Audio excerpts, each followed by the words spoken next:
És molt frustrant comprar prunes i plàtans i no saber dir ni prunes ni plàtans. Em podeu posar 4 prunes i 3 plàtans? Imagina't si hem de llegir en veu alta un text ple d'aquestes paraules. Frustrant. Frustrant. Ho he dit bé, oi?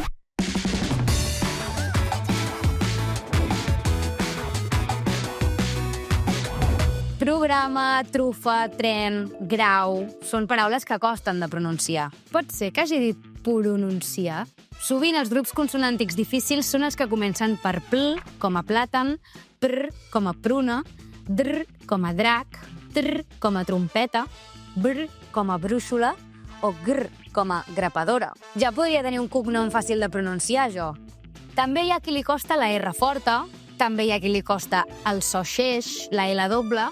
Rellotge està ben dit, però lògic no, és lògic. O sons amb la S. Amb S sorda tenim disseny, Brussel·les, dissoldre, Eivissa...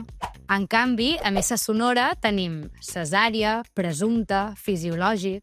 I per últim tindríem les paraules llargues amb síl·labes difícils. Esternocleidomastoidal.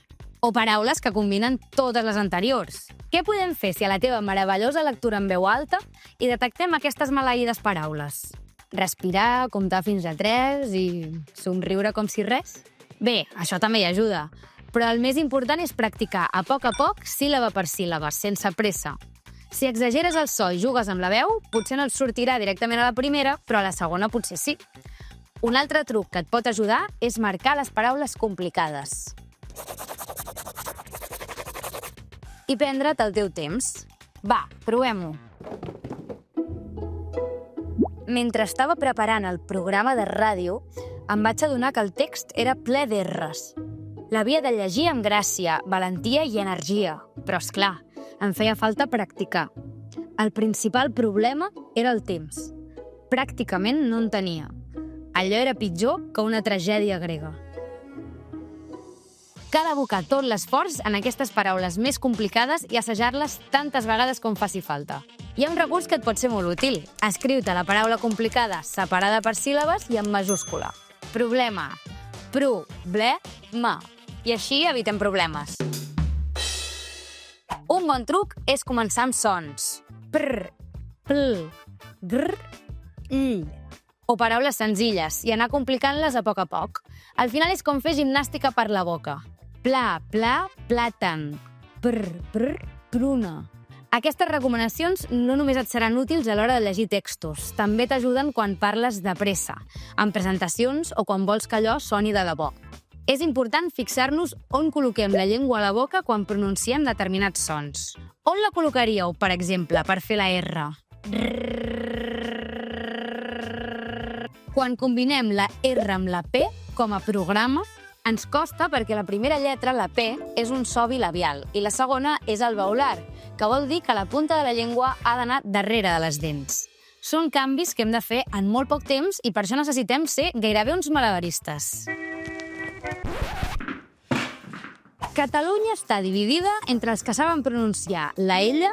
Ella no es diu en català, és L palatal. Ah, sí? Doncs ja he pres una cosa més, tu. Catalunya està dividida entre els que saben pronunciar la L palatal i els que, com a mi, ens costa. No suporto els que acaben dient llapis. És llapis. Per pronunciar bé la I, ens hem d'imaginar que la nostra llengua fa el pont a dins de la cavitat vocal amb força.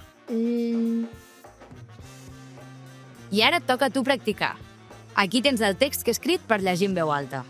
Doble ració d'erres, no us queixareu. Pots aturar el vídeo si ho necessites.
Què? Ja tens la llengua dolorida de tantes dominades?